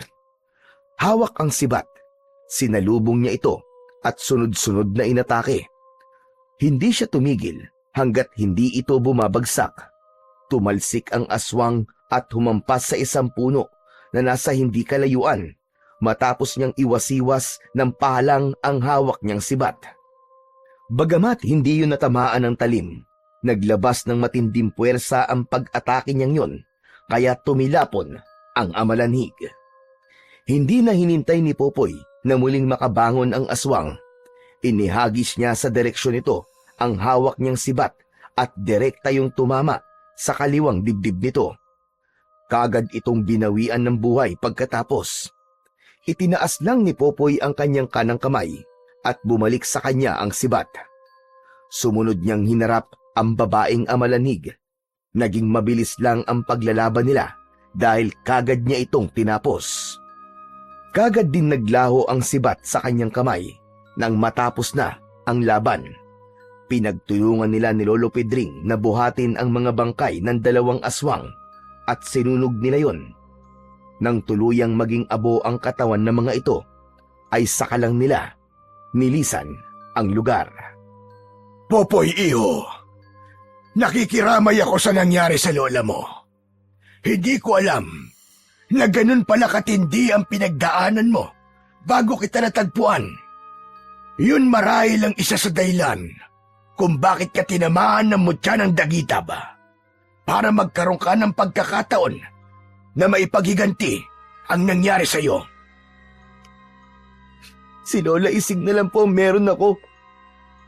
Tapos nawala pa. Hindi ko na po alam ngayon kung saan po ako pupunta. Wala na po akong pamilya. Hindi mo kailangan mamroblema kung saan ka pupunta. Pwede ka manatili rito hanggat gusto mo. Alam mo, Popoy, sa totoo lang, sa maiksing panahon nating pagsasama, napamahal ka na rin naman sa akin, kaya hindi na iba ang tingin ko sa'yo. Hindi ko po ata kayang manatili po rito gayong alam ko po sa sarili ko. Nabuhay pa po ang taong dahilan kung bakit nangyari sa amin to.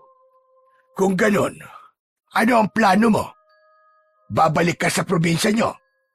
Sunod-sunod na tumango si Popoy bilang pagtugon. Kung ganon kailan mo mabalak umalis? Bukas na bukas din po, Lolo Pedring. Lolo Pedring, gusto niyo po ba sumama? Hindi na. Hihintay na lang kitang bumalik. Yun kung gusto mo pang bumalik. Babalik po ako. Kapag hindi na po ako nakabalik sa loob ng 1 linggo, ibig sabihin lang po nun, ay nabigo po ako. Sino ba ang babalikan mo ron? Si Mayor ba o si Kapitan? Si Mayor po. Dahil siya po may kasalanan ng lahat. Kung hindi niya po inangkin ang lupa namin, hindi sana kami mapapadpad dito. Buhay pa sana ang lola ko. Sa nakikita ko, Popoy, malinaw na ginawa kayong pain ni Kapitan para magkaroon ng bibiktimahin ng mga magulang niya. Pero Lolo Pedring, baka naman po hindi niya lang alam na naging amalanhig na po pala ang kanyang mga magulang. Sa probinsya po kasi namin, kilala po siya mabuting tao. Kaya ang hirap pong paniwalaan na sinadya niya po kaming ipakain sa mga magulang niyang aswang. Imposible po eh. Kung hindi niya sinadyan lahat, bakit kinailangan pa niyang ilibing ang lola mo sa likod ng bahay? Bago niya po kami iwan nun, sinabi niya pong babalik siya para dalaw-dalawin po kami. Baka po naabutan niyang ganun na po ang sitwasyon pagbalik niya. Kaya inilibing na lang po niya si Lola. At hindi ka man lang hinanap. Hindi mo ba iniisip yon? Lolo Pedring, baka po akala niya patay na rin po ako. Diba sabi niyo nga po, aswang din po siya? Kung tutusin, kaya niya po kami saktan pero hindi naman po niya ginawa. Pero wag po kayo mag-alala. Pupuntahan ko pa rin po siya para alamin kung sinadya ba niya talagang ipakain kami sa mga magulang niya. O siya, sige. Basta mag-iingat ka, Popoy. Base sa naging kwento mo, mukhang masamang tao nga ang mayor nyo. Alam mo, ibang kalaban ng mga ganyang tao. Kung minsan, mas masahol pa sila sa mga kilala nating halimaw. Wala po akong pakialam kung gaano po siya kasama. Hindi po ako natatakot sa kanya. Pagbabayaran niya po ang ginawa niya sa amin ni Lola. Pinapangako ko yun. Masyado ka pang bata para mabuhay sa galit at sa pagnanais na magiganti. Ngunit hindi kita masisisi kung yan ang nararamdaman mo sa ngayon. Pero, Popoy, ayaw mo bang kalimutan na lamang ang lahat at mabuhay ng tahimik kasama ako? Lolo Pedring, kahit gustuin ko man po, hindi ko po kayang baliwalain na lang po ang lahat eh. Matatahimik lang po ko kapag nakita ko pong nagbabayad na sa kasalanan niya ang taong gumawa nito sa amin. Kung buo na talaga ang desisyon mo, hindi na kita pipigilan pa. Ipagdarasal ko na lamang na magtagumpay ka sa gagawin mo. Maraming salamat po Lolo Pedring sa lahat po nung naitulong niyo sa akin. Hindi ko po makakalimutan ang kabutihan pinakita niyo po sa akin habang nandito po ako. Huwag ka nang umiyak. Wala yun. Popoy, bumalik ka ha.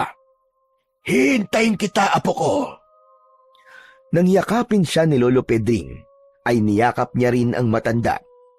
Muling naramdaman ni Popoy ang pakiramdam na hindi siya nag-iisa, katulad ng palaging pinararamdam sa kanya ng kanyang lola nung nabubuhay pa ito. Kinabukasan, inihatid siya ni Lolo Pedring sa sakayan ng bus papunta sa probinsya nila. Ayon sa matanda, aabutin ng mahigit 8 oras ang biyahe, kaya ginising siya nito ng maaga upang hindi siya abutan ng gabi sa daan. Inabot ng 2 oras ang paghihintay ni Popoy bago tuluyang umalis ang bus na sinasakyan niya. 5 oras na siguro silang umaandar nang biglang magkagulo sa loob ng bus. May 2 lalaki ang bigla na lang naglabas ng patalim at inutusan silang lahat na ilabas ang dala nilang mga pera. Inilabas ni Popoy ang pera niyang nakabalot sa isang lumang panyo at hinintay ang isa sa 2 lalaki na tuluyang makalapit. Nang hawakan nito ang kanyang kamay para kunin ang pera niya, ay bigla na lang itong nangisay at bumagsak. Nataranta ang kasama nitong nakabantay sa may pintuan at tumalon palabas kahit umaandar ang bus. Kaagad na humupa ang tensyon sa loob matapos matiyak ng mga pasahero na ligtas na silang lahat. Ang lalaking nawalan ng malay ay pinaniniwalaang inatake ng sakit kaya biglang nangisay. Ngunit ang hindi nila alam ay nakuryente ito sa dagitab ni Popoy. Pasado 6:00 na ng gabi nang huminto ang sinasakyang bus ni Popoy sa bayan ng San Mateo. Mula roon, sumakay siya ng jeep at bumaba sa palengke kung saan siya nagbebenta ng gulay noon. Nagulat pa siya nang may biglang kumalabit sa kanya habang nakatayo siya sa gilid ng maputik na kalsada. Paglingon niya, nakita niya si Mang Elias. Oh, Popoy! Aba, ikaw ba talaga yan? Bakas sa mukha ng matanda na hindi ito makapaniwala na nakatayo siya sa harapan nito. Mang Elias! Opo, ako nga po ito si Popoy. Kumusta na po kayo? Abay, mabuti naman. Ikaw, kumusta ka? Wala na ako naging balita sa inyo simula nung gabing yun. Abay, nasaan ang lola mo? Kasama mo ba? Mang Elias, wala na po si Lola. Ano? Wala na? Abay, bakit? Mahabang istorya po, Mang Elias eh. Pasensya na po kung hindi ko po masasabi sa inyo ang dahilan. Ganun ba? Ayos lang. Bay, teka. Saan ka ba nanggaling? Nakita kitang bumaba sa jeep. Saan ka ba tumutuloy ngayon? Sa tabi-tabi lang po. Kung ganun gusto mo bang tumuloy muna sa bahay ko? Ako lang naman mag-isa ron Ayos lang po ba sa inyo, Mang Elias? Abay, oo naman. Hindi ka na iba sa akin, iho. Alam mo naman magkaibigan kami ng lola mo, hindi ba? Dahil kailangan niya ng pansamantalang matutuluyan, hindi na tumanggi ang batang si Popoy sa alok ni Mang Elias na doon muna siya tumuloy sa bahay nito. Katulad ng tirahan nila dati ng kanyang lola, kubo lang din ang tinitirahan ng matanda. O siya, sige. Maupo ka na muna, Popoy. Teka, kumain ka na ba? Opo, tapos na po, Mang Elias. Ganun ba? Kape, gusto mo ba? Sige po, salamat po. Teka, ipagtitimpla kita ha. Maupo ka na muna dyan. Naupo si Popoy sa naroong upuan at inilibot ang paningin sa paligid habang hinihintay na matapos si Mang Elias sa pagtitimpla ng kape. Mang Elias, kayo lang mag-isa rito? Akala ko po may asawa kayo. Parang nabanggit niyo po kasi dati kay Lola na may anak po kayong kasing edad ko. Ha?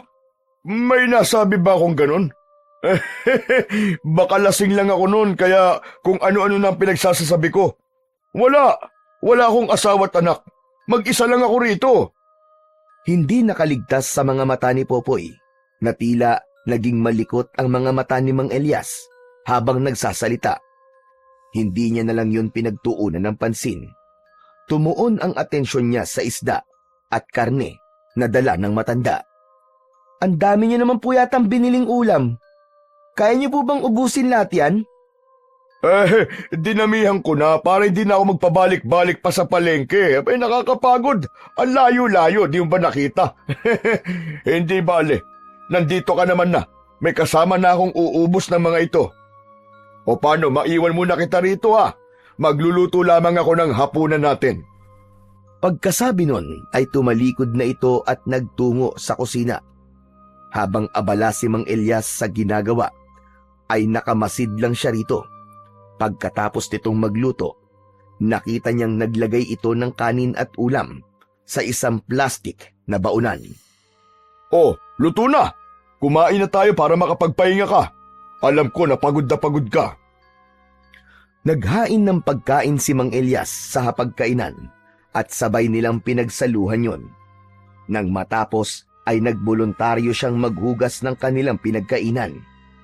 Mauna na ako matulog sa'yo, Popoy ah. Maaga pa kasi akong pupunta bukas sa bahay ni Mayor. Sige lang po, Mang Elias. Salamat po uli. Pagkatapos maghugas, ay nahiga sa upuang kawayan si Popoy at pumikit. Pagsapit ng hating gabi, naramdaman niya na bumangon si Mang Elias at lumabas ng kubo. Nang matiyak niyang ilang metro na ang layo nito, ay saka lang siya dumilat at bumangon. Sumilip siya sa bintana at nakita niya itong tumatakbo papasok sa kasukalan, bit-bit ang pagkain na nakalagay sa baunan. Sinunod niya ang udyok ng kanyang isipan. Lumabas siya at sumunod. Nang makita niyang pumasok si Mang Elias sa loob ng isang kuweba, ay hindi niya na ito sinundan pa. Sa halip, hinintay niya itong makalabas bago siya pumasok sa loob. Bagamat tahimik sa loob, ramdam ni Popoy na merong kakaiba sa paligid. Nagpatuloy siya sa paglalakad hanggang sa makarating siya sa pinakadulo kung saan may nakita siyang 4 na estatwa ng tigre na nasa 4 na sulok ng kuweba. Tumuon ang atensyon niya sa kulungan na nasa gitna. Sa loob nun ay merong 2 babae na nakakulong, isang may edad na at isang bata na sa hula niya ay kasing edad niya. Sa kabila ng sinabi sa kanya na huwag siyang lumapit, ay humakbang pa rin siya palapit. Nang hawakan niya ang kulungan, ay biglang humarap sa kanya ang isa sa 4 na estatwa at nagulat pa siya nang maglabas yun ng pana mula sa bibig. Dahil hindi niya yun inaasahan, natamaan siya sa kanang braso. Itinaboy siya ng isang babae at sinabing pare-pareho silang mamamatay sa oras na tangkain niya silang ilabas sa kulungan. Hindi niya pinansin ang sinabi nitong yun. Sa halip ay hinawakan niya ang kandadong bakal at sinimulang kalagin. Dahil sa ginawa niyang yun, sabay-sabay na humarap sa direksyon nila ang 3 pang estatwa at sunod-sunod na naglabas ng pana. Inilabas ni Popoy ang kidlat niyang sibat at sinangga ang mga yun. Sige na! Tumakas na kayo! Sigaw niya sa mag-ina habang abala siya sa pagsangga sa mga pana upang walang matamaan sa kanila. Lumabas ang 2 sa kulungan at magkahawak kamay na tumakbo. Nang matiyak naman ni Popoy na nakalabas na ang 2, bigla niyang ibinaon sa lupa ang dulo ng kanyang sibat at naglabas yun ng malakas na puwersa na yumanig sa buong paligid. Bumagsak ang mga estatwa at kasabay nun ay nagsimulang gumuho ang lugar. Simbilis ng kidlat niyang nilisan ang loob ng kuweba bago pa yun tuluyang gumuho. Sa labas ng kuweba, naroon at naghihintay sa kanya ang 2 babae. Manang, pamilya po ba kayo ni Mang Elias? Ligtas na po kayo! Nilapitan niya ang 2 at sabay-sabay silang naglakad palabas ng kakahuyan. Pagdating nila sa bahay ni Mang Elias, bakas sa mukha ng matanda ang pagkagulat nang makita kung sino ang mga kasama niya. Nang makabawi sa pagkakabigla, ay nilapitan nito ang mag-ina at niyakap. Nagdesisyon si Popoy na magpahangin sa labas at iniwan ng 3. Makalipas ang ilang minuto, ay nilapitan siya ni Mang Elias. Popoy, maraming salamat sa pagliligtas mo sa mag-ina ko. Kung alam mo lang kung gaano ako kasaya ngayon. Sila ang buhay ko, Popoy. Matagal ko na silang gustong ialis sa impyerno na yon. Pero wala ko magawa. Garalgal ang boses ni Mang Elias habang nagsasalita. Pero Mang Elias, ano pong ginagawa nila ron? Sino po nagkulong sa kanila? Bago ko sagutin ang tanong mo, may aaminin muna ako sa'yo. Malaki ang kasalanan ko sa'yo at sa lola mo. Natigilan si Popoy sa kanyang narinig. Ano? Ano pong ibig niyo sabihin? Natatandaan mo ba yung pampataba ng pananim na binigay ko sa inyo? Alam kong may halo yung itim na salamangka. Pero maniwala ka, Popoy. Hindi ko talaga gusto ibigay sa inyo yun. Hindi ko gusto mapahamak kayo ng lola mo. Pero wala ako mapagpipilian dahil dinukot nila mag-ina ko ng araw na yon para gawin ko ang gusto nila. Kumunot ang noo ni Popoy sa sinabing yon ni Mang Elias. Ano po? Itim na salamangka? Hindi po ba sabi niyo galing yung kay Mayor? Ibig sabihin, tama nga si Lola Ising. Planado niya ang lahat sa umpisa pa lamang. Hindi si Mayor ang tinutukoy ko. Katulad ko, sunod-sunuran lang din siya kay Dante. Si Kapitan Dante ang totoong masama. Siya ang may gusto na angkinin ang lupa niyo. Ha? Si Kapitan Dante? Paano nangyari yun? Hindi siya totoong mabuting tao gaya ng iniisip niyo. Gaya ng iniisip niya ng lahat. Popoy, isa siyang walang awang halimaw. Isang aswang na merong itim na kapangyarihan. Hayop siya. Kung ganun, totoo pala ang hinala ni Lolo Pedring na sinadya ni Kapitan na dalhin kami sa probinsya nila para ipakain sa aswang ng mga magulang niya. Si Mang Elias naman ang natigilan sa sinabi niya. Ano? Probinsya? Saan probinsya? Umalis kayo rito? Opo. Lumapit po ako sa kanya noon kay Kapitan para humingi po ng tulong. Matapos po naming mawala ng tirahan. Dinala niya po kami sa isang probinsya, sa bahay po ng mga magulang niya. Pero kinagabihan din nun, inatake kami ng aswang. Nakaligtas po ako. Pero si Lola, Napakasama niya talagang tao. Wala talaga siyang puso. Hindi pa siya nakontento na nagtagumpay na siyang mapaalis kayo. Talagang ipinain pa kayo sa mga aswang. Hayop siya. ang buong akala ko po talaga si Mayor po may gustong paalisin kami. Kaya kay Kapitan po ako lumapit para humingi po ng tulong.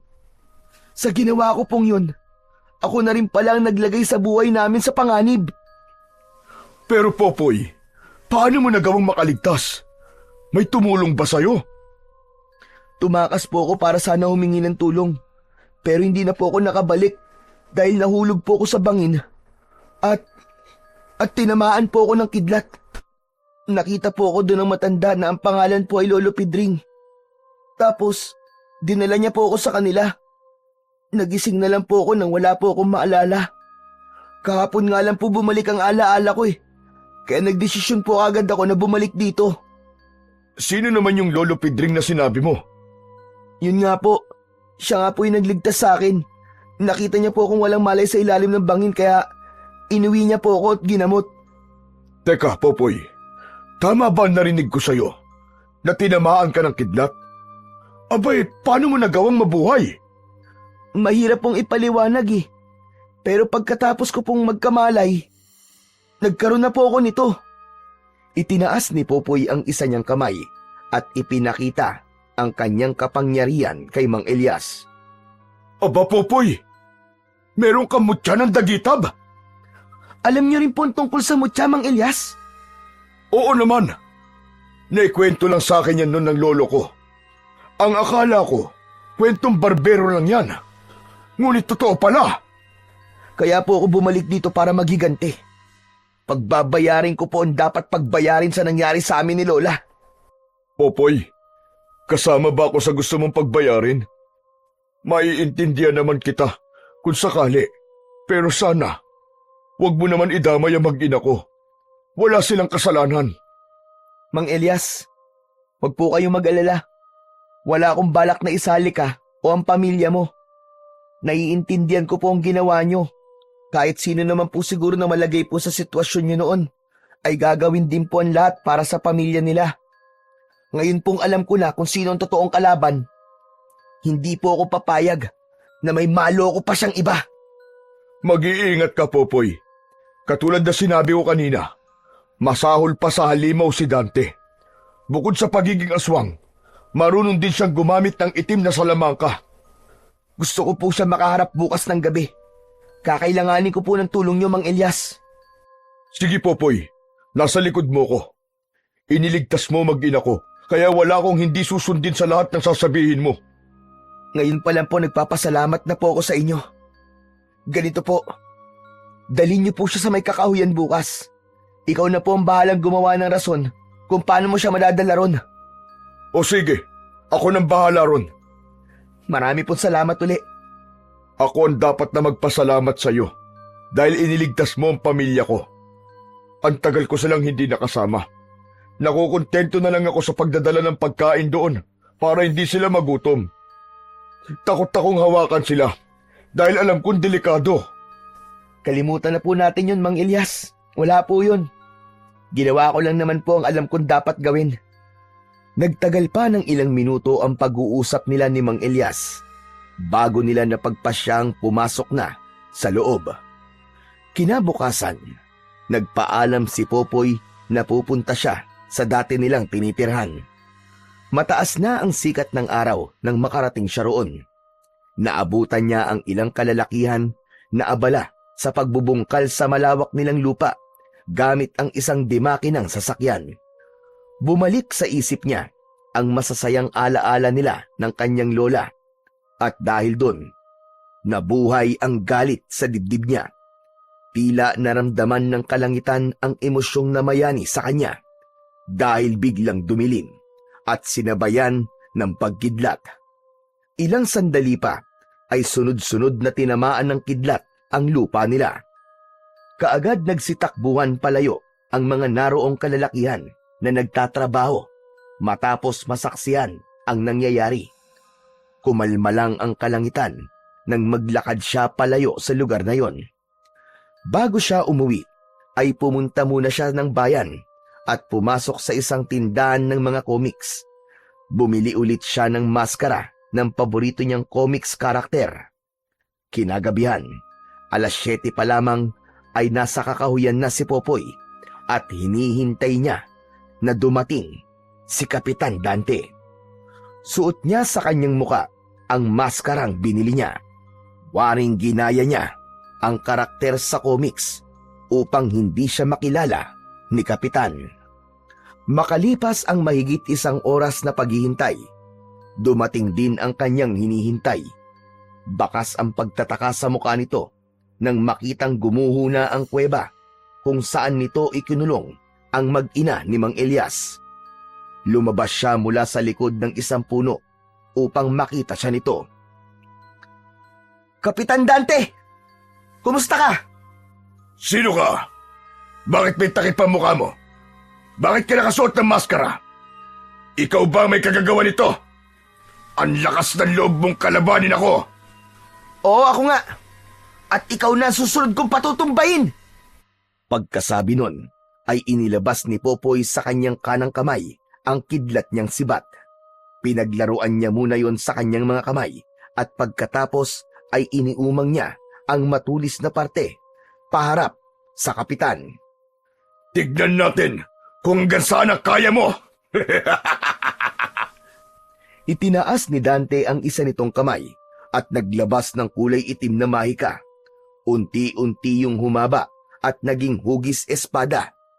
Hindi na nagulat si Popoy sa kanyang mga nasaksiyan dahil nabanggit na sa kanya ni Mang Elias na marunong gumamit ng itim na mahika, si Dante. Hayop ka, Kapitan Dante! Pagbabayaran mo lahat ng kasamaang ginawa mo! Pagkasabi nun ni Popoy, ay sinugod niya kagad si Kapitan gamit ang taglay niyang bilis. Nagtagisan sila ng lakas at kapangyarihan. Maririnig sa paligid ang dagundong ng kanilang mga armas tuwing nagkakasalubong ang mga yon. Nagtagal pa ng ilang minuto ang kanilang laban bago siya nagtagumpay na mapatumba ang kapitan. Nagawa niyang putulin ang gamit nitong mahiwagang sandata nang hampasin niya yon ng kanyang sibat na kidlat. Ang akala niya, susuko na si Kapitan Dante, pero nagkamali siya. Muli itong tumayo at may binanggit na mga katagang hindi niya maintindihan. Napalingon si Popoy sa paligid nang may narinig siyang papalapit. Pagtingin niya sa itaas, may nakita siyang maraming uwak na papalapit sa direksyon niya. Naging abala siya sa pagpatay sa mga yon, kung kaya't hindi niya napansin na nakalapit na pala sa kanya si Kapitan. Napangiwi siya nang ibaon nito sa kanyang tiyan ang hawak nitong armas. Naramdaman niyang tumagos yun hanggang sa kanyang likuran. Unti-unti siyang nanghina hanggang sa tuluyang mapaluhod. Sinamantala naman yun ni Dante para alisin ang suot niyang maskara. Saglit lang itong nagulat nang makita ang kanyang muka. Kasunod nun ay umalingaw-ngaw na sa paligid ang malademonyo nitong halakhak. Ikaw pala yan! Hindi bale, Popoy! Huwag ka mag-alala dahil magkakasama na kayo ngayon ng lola mo! Nang marinig ni Popoy na binanggit nito ang kanyang lola, ay bigla siyang nagkaroon ng panibagong lakas. Bumalik sa isip niya ang lahat ng pinagdaanan nila at kung paano ito namatay sa kamay ng mga amalanhig. Tumingala sa kalangitan si Dante nang magsimulang kumidlat. Sinamantala niya yon. Tumayo siya at itinusok ang hawak niyang sibat sa tagiliran nito. Napaatras ito habang hawak-hawak ang natamong sugat. Kalaunan ay napaupo ito sa damuhan. Hayop ka, Kapitan! Dito na nagtatapos ang kasamaan mo! Pagkasabi nun, ay inihagis niya ang sibat sa direksyon nito. Kasabay ng pagbaon nun sa kaliwa nitong dibdib, ay siya ring pagtama ng kidlat sa katawan nito. Nang matiyak niyang wala na itong buhay, ay muli siyang napaluhod habang sapu-sapo ang sugat na walang tigil sa pagdurugo. Nasa paligid lang pala noon si Mang Elias at kaagad itong lumabas at lumapit sa kanya matapos nitong makita na natalo na ng bata si Dante. Popoy! Popoy! Kailangan mo magamot. Malala ang sugat mo. Dadalhin kita sa bahay. Inilalayan siya nitong makatayo at maglakad. Paglabas nila ng kakahuyan, bigla siyang humiwalay dito. Mang Elias, salamat na lang po. May kilala po ako manggagamot. Sa kanya na lang po ako magpapagamot. Salamat po sa ginawa niyong pagdadala rito kay Kapitan. Pero grabe ang sugat mo, Popoy. Delikado. Kaya mo ba magpunta ron na mag-isa? Opo, kayang-kaya ko po, Mang Elias. Sigurado ka? Kung ganun hindi na kita pipigilan pa. Mag-iingat ka, Popoy. Maraming salamat sa ginawa mong pagliligtas sa mag-ina ko. Pagpalain ka nawa ng Diyos. Salamat po. Tumangulang si Popoy at nagsimulang humakbang palayo. Makalipas ang halos isang araw, natagpuan ni Popoy ang kanyang sarili na nakatayo sa tapat ng bahay ni Lolo Pedring. Nanghihina pa rin siya, kung hindi marahil sa mutya ng dagitab na nasa kanyang katawan, ay baka kanina pa siya binawian ng buhay. Itinaas niya ang kanyang kamay para sana kumatok. Subalit hindi pa man yun sumasayad, ay bumukas na kagad ang pinto at sumalubong sa kanya ang matanda. Magandang umaga po. Magpapagamot po sana. Natawa si Lolo Pedring sa sinabi niyang yon. Kung aalis ka lang din ulit, sa oras na gumaling ka na, ay hindi ang sagot ko. Si Popoy naman ang natawa sa matanda. Wala na pong dahilan para umalis po ako, Lolo Pedring. Pagkasabi nun, ay nilapitan niya si Lolo Pedring at yumakap siya sa bewang nito. Alam ni Popoy na hindi siya nagkamali ng desisyon na bumalik. Lumipas ang maraming araw at buwan. Masayang namuhay ang dalawa sa munti nilang kubo. Tawanan at hagik-gikan ang maririnig sa kanila sa labis na kasiyahan. Wala nang aswang na gumagambala o napapabalitang nag-aasik ng lagim. Si Popoy ay nagtanim ng iba't ibang gulay katulad ng ginagawa niya dati para ibenta at makatulong sa kanyang Lolo Pedring na bago niyang pamilya ngayon at itinuturing na bagong pag-asa para sa bagong yugto ng kanyang buhay. Sa kabila ng kapayapaang tinatamasa nila, hindi pa rin sila nagpakampante ni Lolo Pedring dahil alam nila na ang kasamaan ay palaging naghihintay lang ng tamang pagkakataon upang sumalakay at hindi rin lingid sa kanila na dahil sa kapangyarihang taglay ng mutya ng dagitab ay maaaring merong masasamang loob o elemento ang magnanais na makuha ito sa kanya. Ngunit naniniwala ang batang si Popoy na hanggang buo ang pananampalataya niya sa Diyos at sa kanyang mutya at sa pagmamahal niya sa kanyang Lolo Pedring ay hinding-hindi magtatagumpay ang kasamaan laban sa kabutihan.